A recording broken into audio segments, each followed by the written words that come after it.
Bonsoir. 100 000 agents de plus dans le secteur de l'enseignement primaire viennent d'être mécanisés avec plusieurs années d'attente, annonce du président du comité de suivi de la paye des fonctionnaires de l'État au vice-premier ministre du budget.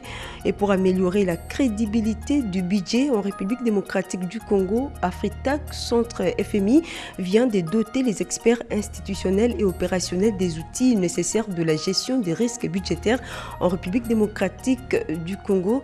Madame, Messieurs, bienvenue. D'abord, cette actualité, la traditionnelle réunion du Conseil des ministres a vécu ce vendredi à la Cité de l'Union africaine. La situation socio-économique, sécuritaire et politique du pays a été scrutée tout au long de cette rencontre qu'a présidé le chef de l'État Félix-Antoine Tshisekedi. Le résumé des points à l'ordre du jour avec William Tunakov. 4 points sont inscrits à l'ordre du jour de la 20e réunion du Conseil des ministres du vendredi 7 février 2020 à la Cité de l'Union africaine sous la haute direction du président de la République Félix-Antoine Tshisekedi Tshilombo en présence du Premier ministre Sylvestre Ilunga Ilunkamba. Il s'agit entre autres de la traditionnelle communication du chef de l'État sur les questions d'actualité brillante de l'heure et autres sujets d'intérêt national, les points d'information du vice-premier ministre, ministre de l'Intérieur, Sécurité et Affaires coutumières sur l'État et l'administration du territoire et du ministre de la Défense nationale et ancien combattant sur la situation sécuritaire, l'approbation d'un relevé des décisions prises lors de la 19e réunion du Conseil des ministres du vendredi 31 janvier 2020 et l'examen et l'adoption de plusieurs dossiers. L'organisation du 10e sommet du mécanisme régional de suivi de l'accord d'Addis Abeba, l'organisation de la soirée francophone, édition 2020 à Addis Abeba en Éthiopie, la centrale hydroélectrique de Grand Katende au Kasaï central et le développement du projet Inga 3, tous ces dossiers ont été également retenus. Autre dossier à l'ordre du jour, les dispositions urgentes à prendre en rapport avec la phase 2 dite opérationnelle de la zone de libre-échange continentale africaine ZLECAf en République démocratique du Congo, l'organisation du recensement général de l'agriculture, les termes de référence relatifs aux états généraux de l'agriculture et l'atelier national de validation du document de la politique et des stratégies industrielles DPSI. Le développement de tous ces sujets à l'ordre du jour dans les comptes rendus du ministre d'État, ministre de la Communication et Médias, David Jolino Makelele. Nous recevons sur ces plateaux Madame Tina Salama, porte-parole adjointe du président de la République pour la lecture des ordonnances présidentielles. Bonsoir Madame. Bonsoir. On vous écoute. Ordonnance numéro 20/004 du 7 février 2020 portant nomination d'un procureur général près la Cour constitutionnelle. Le président de la République, vu la Constitution telle que modifiée par la loi numéro 11/002 du 20 janvier 2011, portant révision de certains articles de la Constitution de la République démocratique du Congo du 16 février 2006, spécialement en ses articles 69, 79, 149, 152 et 169. Vu la loi organique numéro 13/026 du 15 octobre 2013 portant organisation et fonctionnement de la Cour constitutionnelle, spécialement en ses articles 12 et 13, vu la loi organique numéro 8/013 du 5 août 2008 portant organisation et fonctionnement du Conseil supérieur de la magistrature, spécialement en ses articles 2, 5, 14 et 17, vu la loi organique numéro 6/020 du 10 octobre 2006 portant statut des magistrats tel que modifié et complété à ce jour, spécialement en ses articles 11 et 16. Vu le dossier personnel de l'intéressé, vu la nécessité et l'urgence, sur proposition du Conseil supérieur de la magistrature, ordonne. Article 1er. Est nommé à la fonction et au grade de procureur général près la Cour constitutionnelle le magistrat dont les noms, post-noms et prénoms suivent.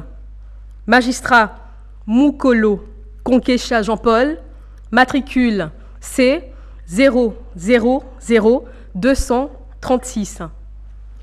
Article 2. sont abrogées toutes les dispositions antérieures contraires à la présente ordonnance. Article 3. La présente ordonnance entre en vigueur à la date de sa signature. Faite à Kinshasa le 7 février 2020, Félix-Antoine Tshisekedi Tshilombo, président, Sylvestre Ilunga Ilunkiamba, Premier ministre, pour copie certifiée conforme à l'original, le 7 février 2020, le cabinet du président de la République, Vital Kamerhe Lwakaningini Kingi, directeur de cabinet. Ordonnance d'organisation judiciaire numéro 20/005 du 7 février 2020 portant nomination d'un premier président de la Cour de cassation.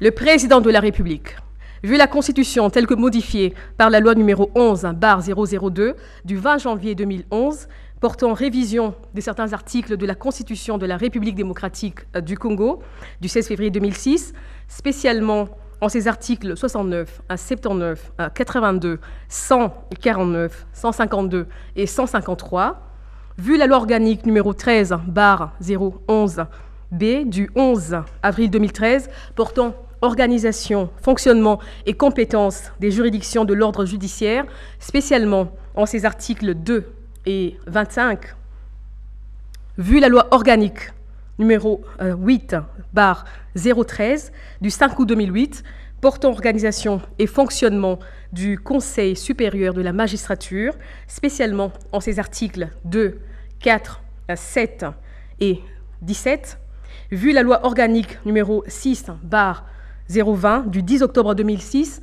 portant statut des magistrats tel que modifié et complété à ce jour, spécialement en ses articles 11 et 16, vu le dossier personnel de l'intéressé, vu la nécessité et l'urgence, sur proposition du Conseil supérieur de la magistrature, ordonne.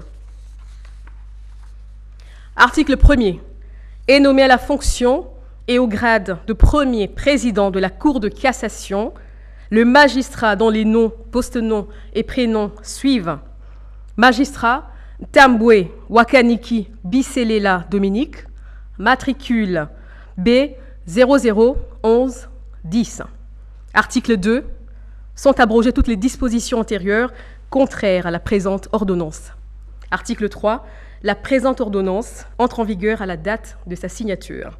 Faite à Kinshasa le 7 février 2020, Félix-Antoine Tshisekedi Tshilombo, président, Sylvestre Ilunga Ilunkiamba, Premier ministre, pour copie certifiée conforme à l'original, le 7 février 2020, le cabinet du président de la République, Vital Kamerhe Lwakaningini Kingi, directeur de cabinet. Ordonnance d'organisation judiciaire numéro 20/006 du 7 février 2020 portant nomination d'un procureur général de la Cour de cassation. Le président de la République, vu la Constitution telle que modifiée par la loi numéro 11/002 du 20 janvier 2011 portant révision de certains articles de la Constitution de la République démocratique du Congo du 16 février 2006, spécialement en ses articles 69, 79, 149, 152 et 153.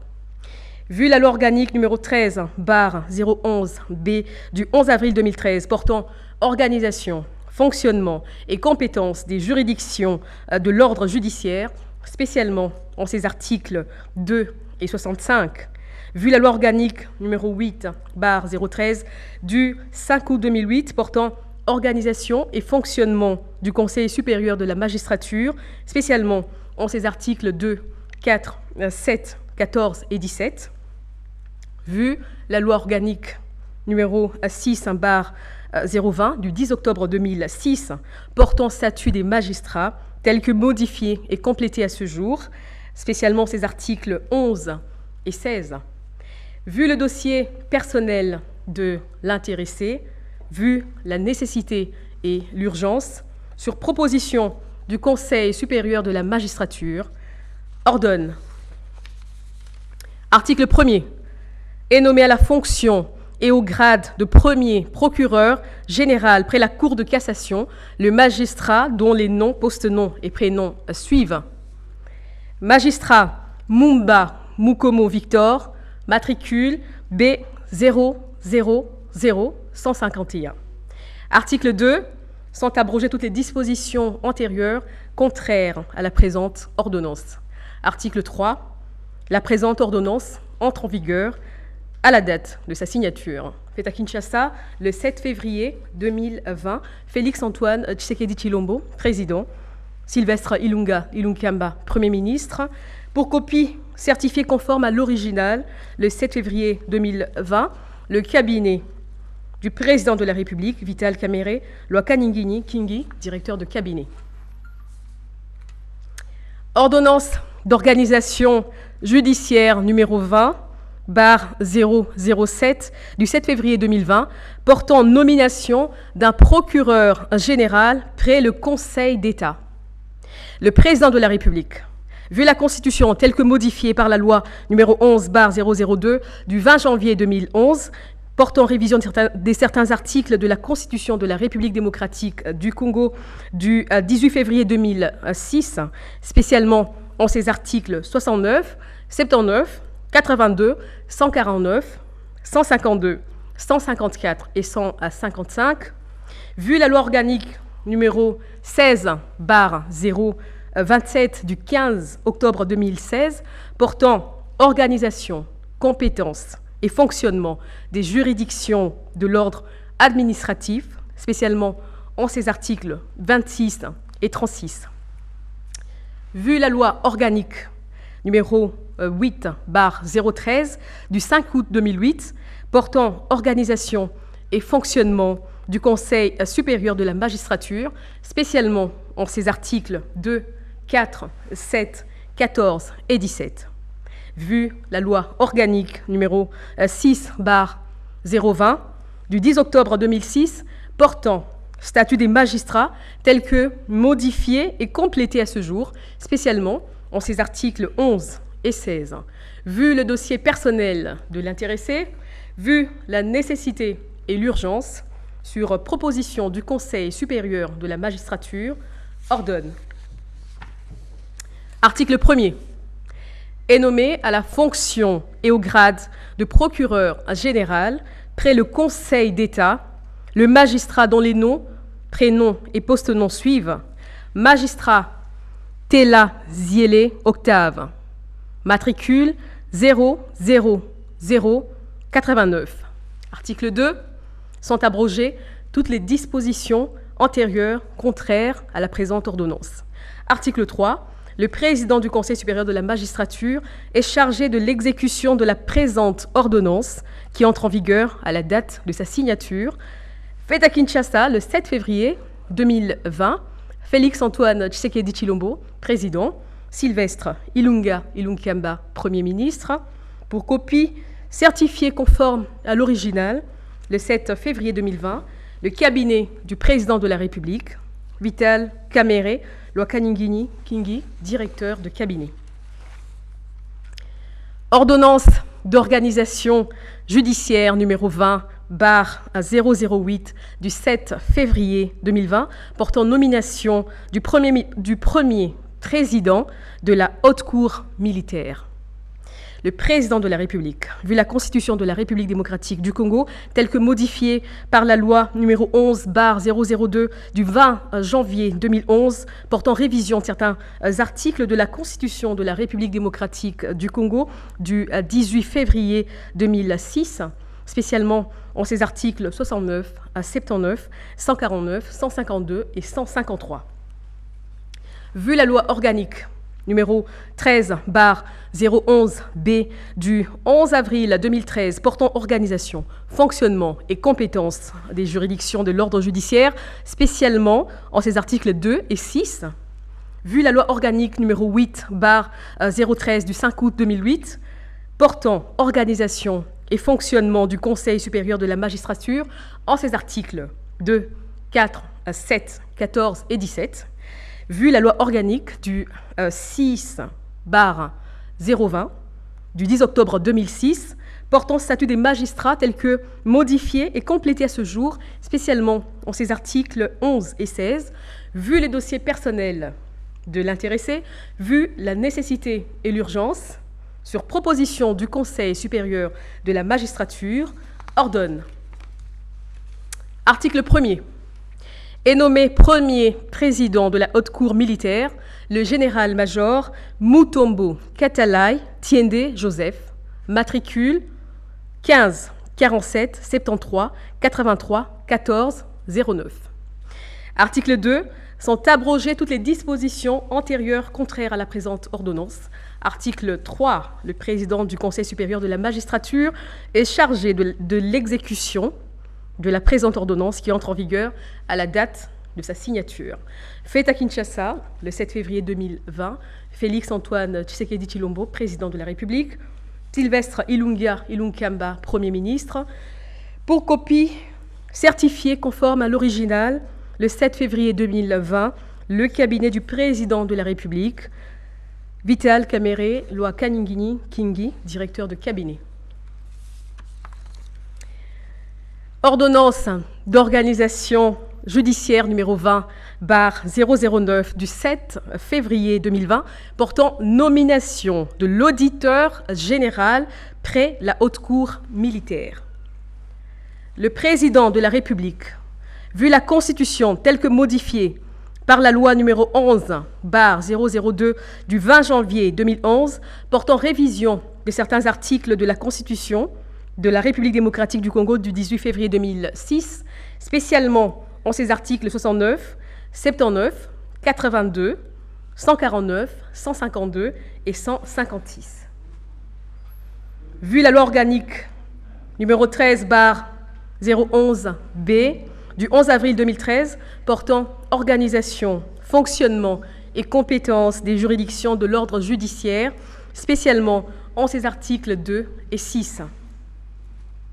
Vu la loi organique numéro 8/013 du 5 août 2008 portant organisation et fonctionnement du Conseil supérieur de la magistrature en ses articles 2, 4, 7, 14 et 17.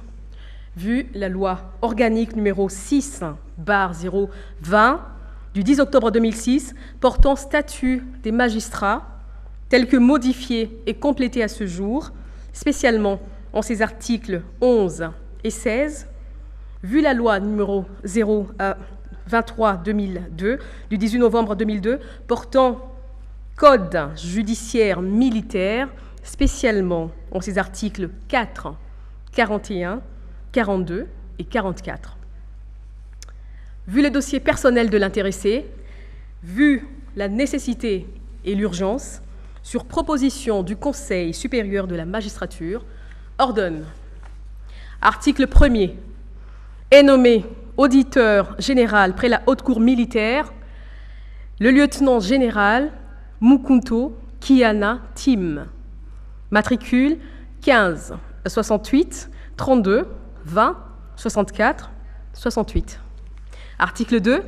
Sont abrogées toutes les dispositions antérieures contraires à la présente ordonnance. Article 3. Le président du Conseil supérieur de la magistrature est chargé de l'exécution de la présente ordonnance qui entre en vigueur à la date de sa signature.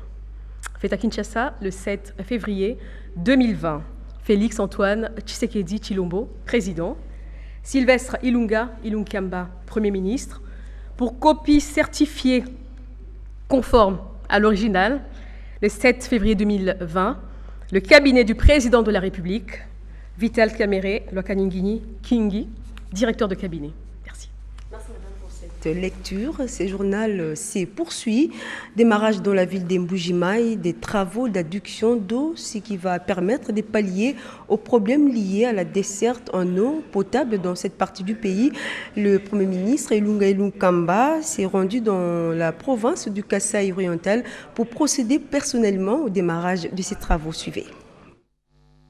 De Cape Town à Kinshasa, le temps de recevoir son homologue belge, le chef du gouvernement congolais a repris le jet. Le jeudi 6 février 2020, direction Mbujimai, la ville du diamant. À l'aéroport de Bimpemba, c'est une marée humaine qui l'attendait. La raison est fondamentale. Le professeur Ilunga Ilunkamba vient lancer les travaux de construction des ouvrages d'adduction d'eau potable dans la ville qui a longtemps souffert du manque de ce produit vital. Plusieurs discours ont marqué la cérémonie de lancement.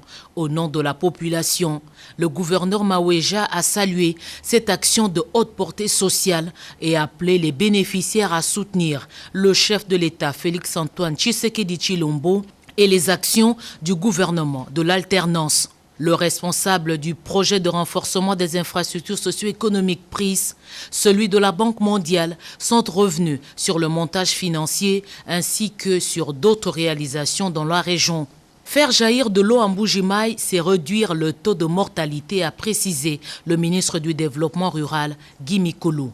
Les résultats attendus à la fin de ces travaux contribueront dans des indicateurs socio-sanitaires et qui auront comme impact de baisser les taux de prévalence de maladies hydriques et de baisser le taux de mortalité infanto-juvénile, d'accroître le taux de fréquentation des enfants à l'école primaire. Ces travaux, dont la pose de la première pierre intervient ce jour, vont durer 32 mois. Coût financier, 26,2 millions de dollars américains, travaux exécutés par le groupe chinois Pan China. 3 600 000 habitants de Mbuji-Mayi seront desservis en eau potable, ce qui représente 60% de la population. Le Premier ministre quitte Mbuji-Mayi. Il a fait l'objet des scènes de liesse. Cette ville demande au gouvernement de la République également de l'énergie électrique.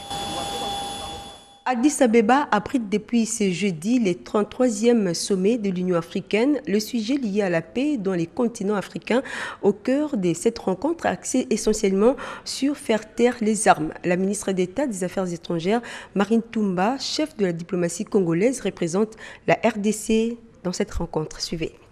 Faire taire les armes, c'est le thème de ce 33e sommet ordinaire de l'Union africaine ouvert depuis le jeudi 6 février à Addis Abeba, capitale de la République fédérale d'Éthiopie. La République démocratique du Congo, particulièrement concernée par ces thèmes, est représentée à cette grande messe africaine par la ministre d'État, ministre des Affaires étrangères, Marie Toumba Nzenza. À son arrivée au pays des Négus, Haïlé Sélassié, la chef de la diplomatie congolaise à la tête d'une délégation, a été accueillie à l'aéroport par l'ambassadeur de la République démocratique du Congo en Éthiopie. Cette session indique la Commission de l'Union africaine procède de la volonté des dirigeants de mettre en place des mécanismes de contrôle pouvant stopper la circulation des armes qui nourrissent le foyer des tensions en Afrique. Dans l'agenda de la ministre d'État, ministre des Affaires étrangères, Marie Toumba Nzenza, il est prévu plusieurs rencontres avec des personnalités africaines en vue de diminuer les effets néfastes de conflits armés et des groupes armés. Ces sommets qui connaîtra du 9 au 10 février, la conférence des chefs d'État et des gouvernements sera marquée par la présence du chef de l'État, Félix-Antoine Tshisekedi, deuxième vice-président de l'Union africaine, attendu dans les prochaines heures à Addis Abeba. Le ministre d'État, ministre de la Communication et des Médias, a séjourné dernièrement dans la province du Congo central. Nous vous proposons dans ce journal les résumés des activités déployées sur place. Notre consoeur revient sur ces résumés. Suivez.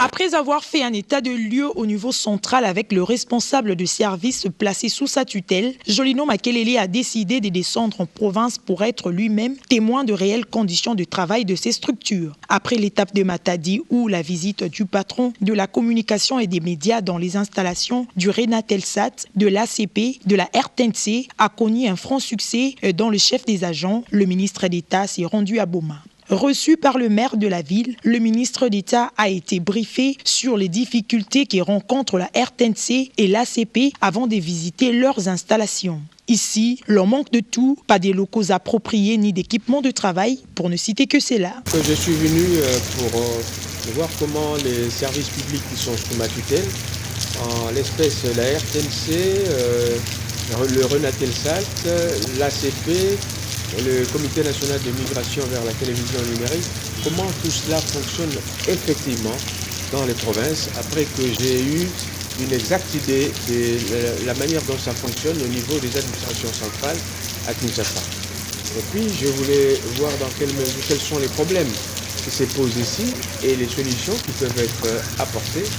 De même, je veux, et je ne le cache pas, chercher à faire en sorte que ces établissements soient rentables en termes de redevances pour que demain ils soient autonomes et en plus apportent quelque chose de consistant au gouvernement en cette année budgétaire qui a été décrétée comme année de l'action par le président de la République. Après Boma, Jolino Makelele s'est rendu à Mwanda afin de palper du doigt les travaux réalisés par Téléconsult pour le compte du Renatelsat. Il s'agit d'un centre d'émission numérique installé dans le cadre de la migration de la RDC vers la télévision numérique terrestre dont l'ultimatum est fixé à juin 2020. Si le ministre s'est montré globalement satisfait de ce qui est accompli ici, il y a néanmoins quelques soucis d'intendance et d'entretien du site. Jolino Makelele assure de son implication. Dans la suite de la vision du président de la République qui a décrété l'an 2020, année de l'action, le ministre d'État, ministre de la Communication et Médias, ne veut pas dormir sur ce désoreille. Après le Congo central, il entend déjà répandre sa route vers une province.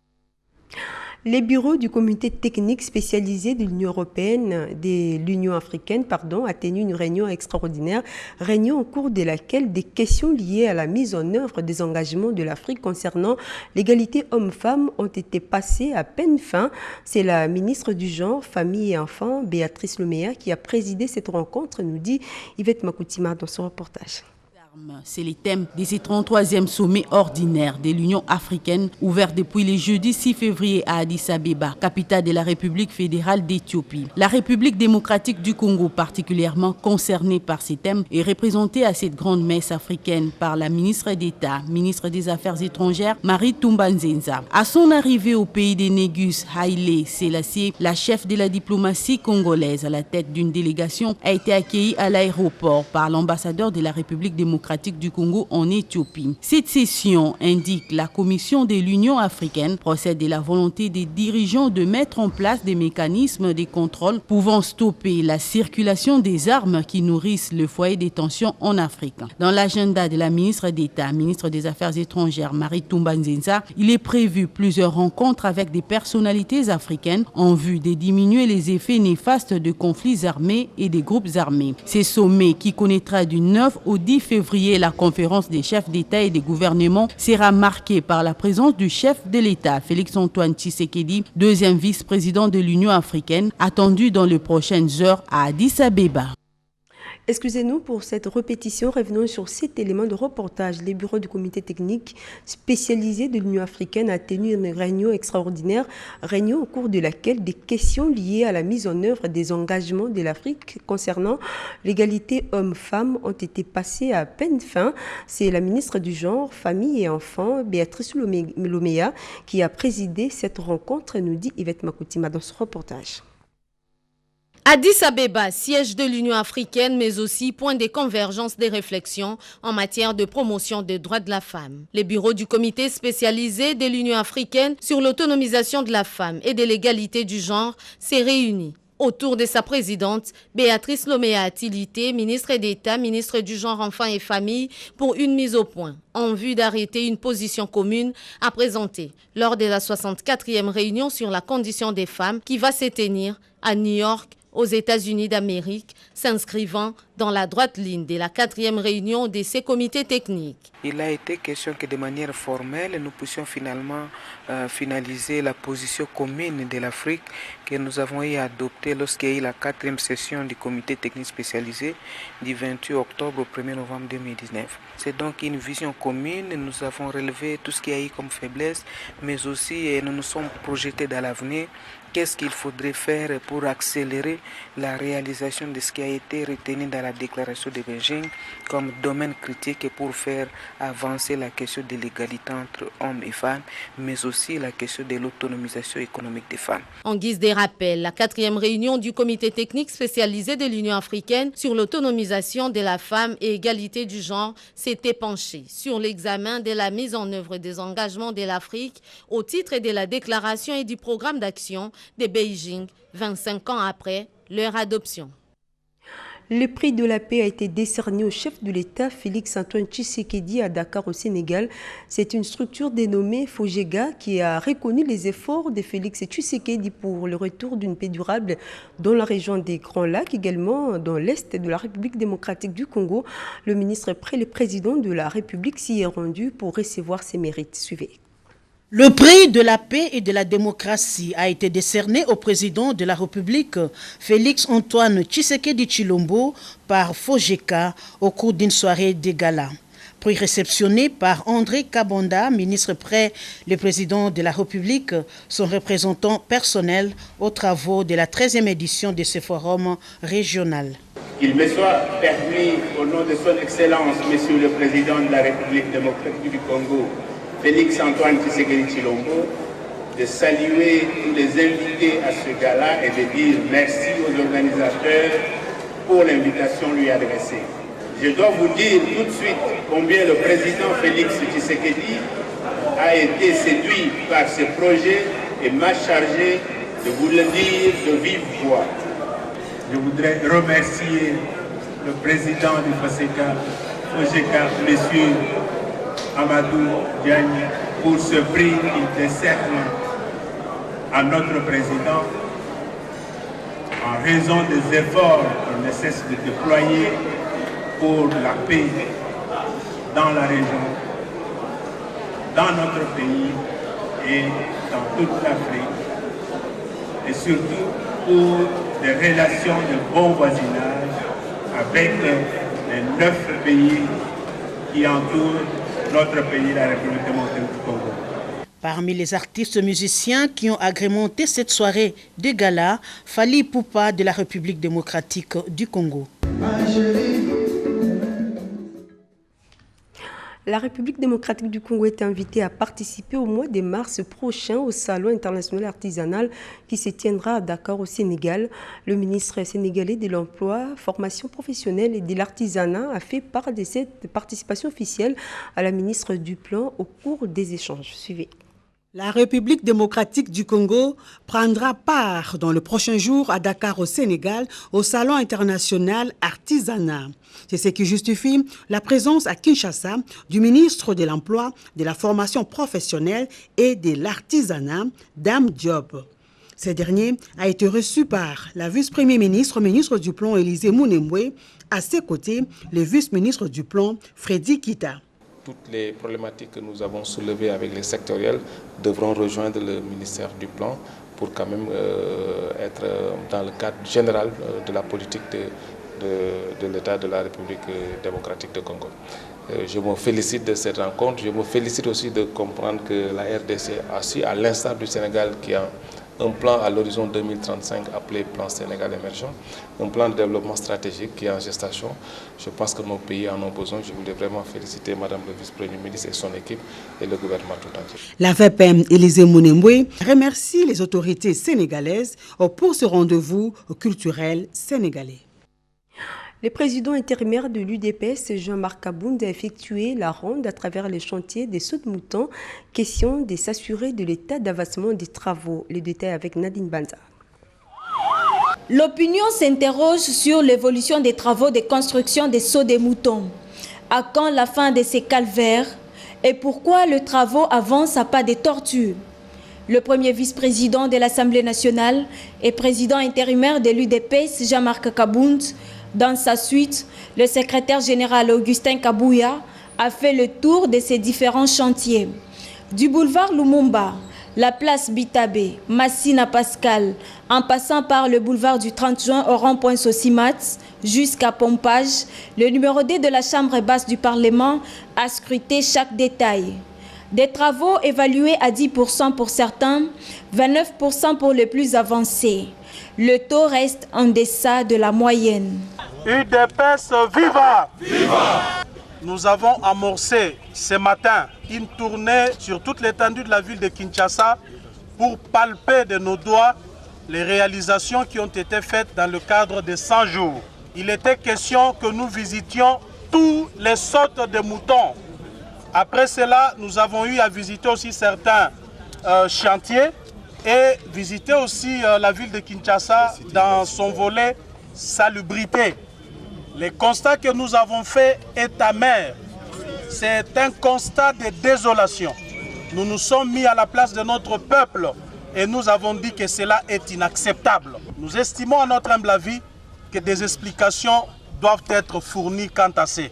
D'autres chantiers ont reçu également la visite du premier vice-président de l'Assemblée nationale, notamment le pont sur la rivière Mokali à Massina, l'université de Kinshasa, touchée par les émeutes suite à la manifestation des étudiants. Plusieurs structures et associations sans but lucratif se mobilisent de plus en plus pour soutenir le FARDC engagé au front dans la partie est de la République démocratique du Congo pour neutraliser les forces négatives. La dernière en date, allez-y, le FARDC, cette association projette de collecter des vivres et non-vivres le 22 février prochain à travers la capitale. Reportage. Les succès enregistrés chaque jour qui passe par les vaillants éléments des forces armées de la République démocratique du Congo à Béni, dans la partie est de la République démocratique du Congo, avec l'appui bien entendu de la population locale, n'a pas laissé indifférents certains patriotes congolais épris de paix et de nationalisme en vue de la défense de l'intégrité du territoire national, cheval de bataille du chef de l'État et commandant suprême de la police nationale congolaise et des FARDC, Félix Antoine Tshisekedi Tshilombo. C'est le cas notamment de l'ASBEL, collectif Allez-y les FARDC, que dirige Dieu merci Bamba, secondé par Israëlo Kabenda. Cette structure apolitique envisage organiser le samedi 22 février 2020 à Kinshasa une marche pacifique de soutien, collecte des fonds et vivres en faveur de FARDC.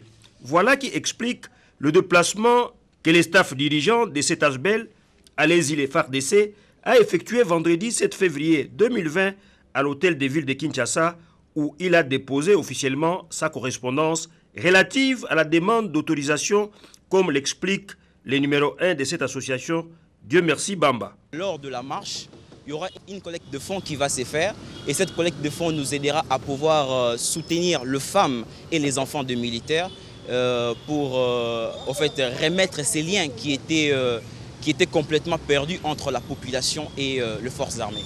A noter que cette campagne de sensibilisation, qui compte mobiliser plus de 10 000 personnes au cas où elle serait autorisée, devra partir de l'échangeur délimité pour chiter à l'esplanade du boulevard Triomphal en passant par les boulevards Lumumba et Sendoué, à en croire ses organisateurs.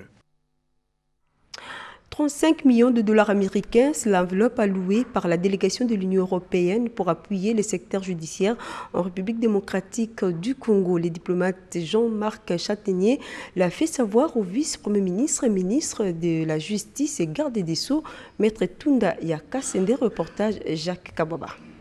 Avec une expérience dans plusieurs secteurs, l'Union européenne compte appuyer la justice congolaise avec une enveloppe de 35 millions d'euros. L'annonce a été faite au cours d'une séance de travail entre les vice-premiers ministres, ministre de la Justice et garde des Sceaux, Maître Célestin Tundayaka Sende, l'ambassadeur de l'Union européenne en RDC, Jean-Marc Châtaignier. On a parlé évidemment de notre action en faveur de la justice, du nouveau programme de l'Union européenne pour la justice, un programme de 35 millions d'euros qui va être mis en place et qui va être prochainement signé. Nous sommes en train de discuter la convention de financement. Les deux personnalités ont par ailleurs parlé des conditions de vie dans les prisons de la RDC. Les vice-premiers ministres Tunda et son hôte ont concrètement évoqué la problématique de la surpopulation dans les milieux carcéraux. Selon les diplomates européens, il était question de voir comment l'Union européenne peut collaborer avec les gouvernements congolais pour contribuer ensemble à l'amélioration des conditions de vie dans les maisons carcérales. Nous avons continué à évoquer la situation dans les prisons. C'est une préoccupation forte pour l'Union européenne et ses États membres. La situation humanitaire et la situation préoccupante des prisons, la surpopulation carcérale en RDC, c'est une préoccupation partagée avec M. le vice-premier ministre. Nous avions échangé des courriers sur le sujet et nous avons tenu à nous voir pour voir comment nous pouvions apporter des solutions. Jean-Marc Châtaignier a saisi cette opportunité pour insister sur la nécessité pour la justice congolaise de veiller à ce qu'il ne soit gardé dans les prisons que des individus qui ont réellement commis des actes répréhensibles. Il est donc important, a-t-il renchéri, que tous ceux qui ont été arrêtés irrégulièrement soient relâchés. L'Union européenne est très attachée au renforcement de la justice congolaise. C'est dans cette optique qu'elle a finalisé la réhabilitation du camp de détention de Luzumu et le pavillon 11 de la prison centrale de Makala.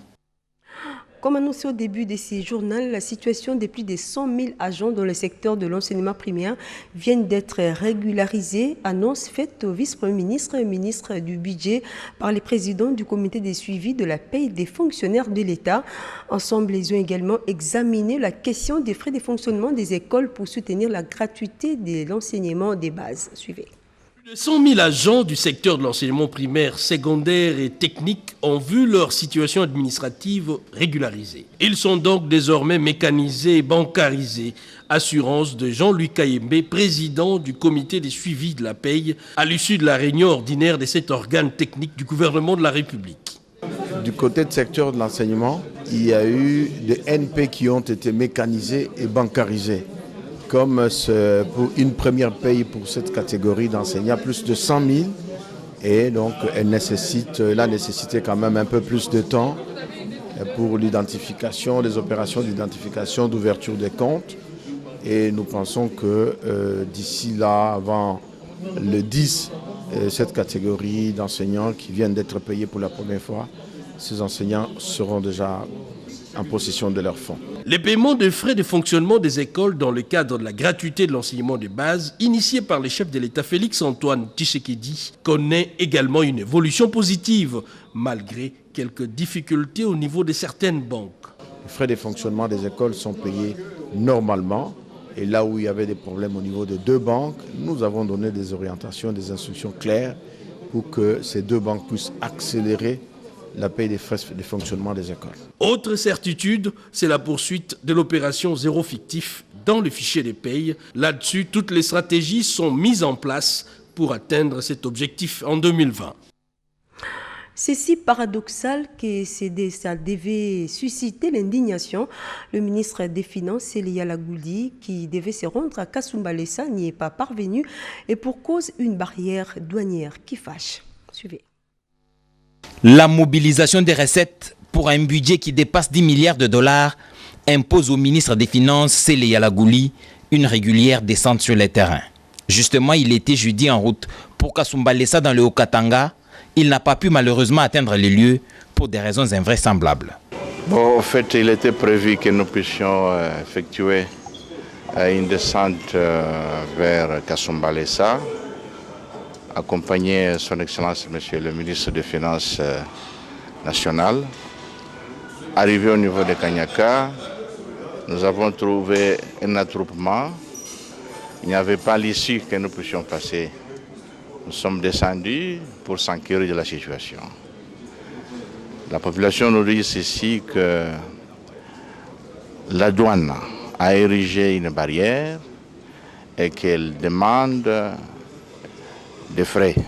Dans la suite du ministre des Finances, le directeur général adjoint de la Direction générale de douane et axes DGDA, dont la régie est au premier rang des accusés, affirme que des enquêtes seront menées. Il se fait qu'ils disent qu'on demanderait de l'argent, mais je crois que ce n'est pas à ce niveau-là qu'on devrait demander de l'argent aux particuliers, enfin aux opérateurs économiques.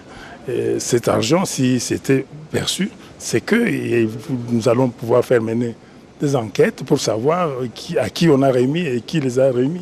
Celles-ci, les enquêtes donc, nous pouvons penser qu'elles aboutiront, le passé n'ayant pas beaucoup d'exemples réconfortants. De toutes les façons, ce qui arrive ici à Kanyaka est symptomatique d'une situation des rois télé qui ont horreur du changement. Les têtes tomberont certainement quand les responsabilités seront établies, si le développement est notre objectif commun. Ce n'est pas le ministre des Finances, Célia Lagouli, qui composera avec des mafieux. Il a rappelé en des termes très clairs aux différents responsables des régies financières qui étaient dans sa suite au cours de cette réunion de circonstances. Le Centre régional d'assistance technique du FMI pour l'Afrique centrale a clôturé ce vendredi sa session de mise à niveau des experts congolais sur l'identification, suivi et gestion des risques budgétaires longés et d'améliorer les niveaux de crédibilité du budget de la République démocratique du Congo. Suivez.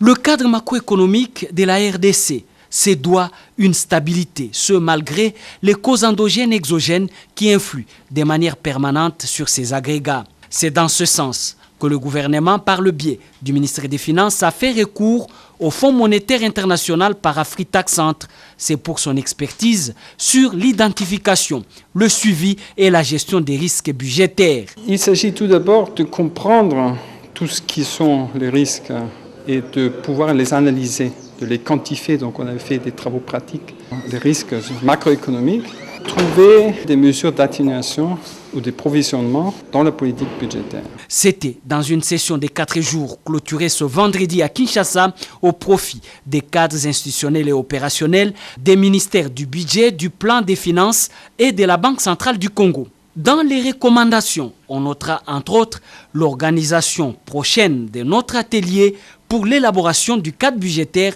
à moyen terme qui tiendra compte des risques budgétaires comme nouvelle approche. C'est un tout nouveau concept dans le cadre de l'examen, de l'élaboration même du budget dans notre pays et même jusqu'à sa présentation à l'Assemblée nationale. Ici donc c'est un champ qui s'ouvre vraiment et qui donne des instruments de meilleur pilotage du budget. Godefroy Misenga, coordonnateur du COREF Profit Congo, projet de la Banque mondiale, a exhorté les participants à travailler avec les outils mis à leur disposition pour une gestion optimale des risques budgétaires et améliorer par ricochet le niveau de crédibilité du budget dans notre pays. Le secteur médical congolais va bientôt passer de la technique traditionnelle à la pratique moderne du modèle bayésien pour réduire les accidents anesthésiques dans les milieux hospitaliers. Le docteur Berthe Barayiga Simire, qui a soutenu sa thèse sur l'inférence du modèle bayésien dans la prédiction des accidents anesthésiques, l'a prouvé et les professeurs congolais des hautes factures l'ont adopté. Suivez. La lutte contre les accidents anesthésiques dans des formations médicales a beaucoup inspiré la chef de travaux à la faculté de médecine de l'université de Kinshasa, Berthe Barayiga Simire, a consacré 2 ans de recherche sur un sujet médical jusque-là inexploité. Sa détermination prouvait au monde scientifique le bien fondé de l'utilisation du modèle bayésien pour réduire la mortalité périanesthésique dans des hôpitaux de Kinshasa, d'où le titre de sa thèse, Inférence du modèle bayésien dans la prédiction des accidents anesthésiques en milieu hospitalier de Kinshasa. Thèse dont la soutenance est intervenue ce 6 février 2020. Sous la direction des éminents professeurs de l'UNIKIN, Berthe Barayiga a démontré visiblement et de façon minutieuse les causes des accidents anesthésiques, notamment l'utilisation des personnels non qualifiés, manque de matériel approprié et les mauvais états des infrastructures. Il faut la mise au point de mesures préventives et correctives. Elle suggère au monde médical le modèle bayésien, car d'après ses investigations, la valeur d'efficacité globale est de 85%. Elle a construit à cet effet un modèle de prédiction des accidents anesthésiques et évalué la validité interne et externe du modèle bayésien face aux cas hypothétiques réels. Le récipiendaire du jour a également insisté sur la qualité du chirurgien qui constitue le prédicteur des accidents anesthésiques. Le jury a saisi de manière magistrale l'originalité de cette thèse.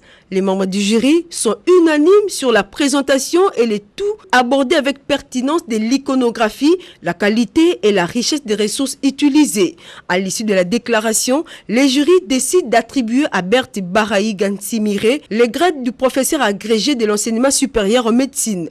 Le président de cette séance académique, le professeur Kabengele Godefroy, lui a remis les insignes honorifiques. Les familles, amis et connaissances se sont joints au corps académique pour féliciter le docteur Berthe Barayiga Simire. Voilà, Bank of Africa, qui a fêté ses 10 ans d'existence en République démocratique du Congo, a lancé officiellement des nouveaux produits et services et des nouvelles possibilités dans la relation entre cette banque et sa clientèle. BOA Web, un système d'intérêt banking, a été largement expliqué par ses dirigeants. Suivez. BOA Web, ce système d'Internet Banking de Bank of Africa, ses avantages, son opérationnalité ont été expliqués et présentés à la clientèle entreprise de cette banque.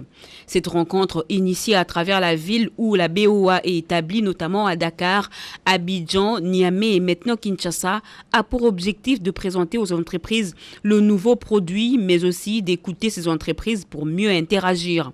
BOA Web est une réponse à la transformation digitale du groupe BOA avec 3 axes stratégiques, à savoir faciliter le transfert d'argent à travers l'Afrique, offrir des solutions de paiement innovants et œuvrer pour l'inclusion financière. Avec BOA Web, les clients ont la possibilité de consulter le solde de leur compte en temps réel, mais aussi pour leur permettre de se concentrer sur leur activité et ne pas dépenser beaucoup d'énergie et de temps sur les opérations et les déplacements vers leurs agences bancaires.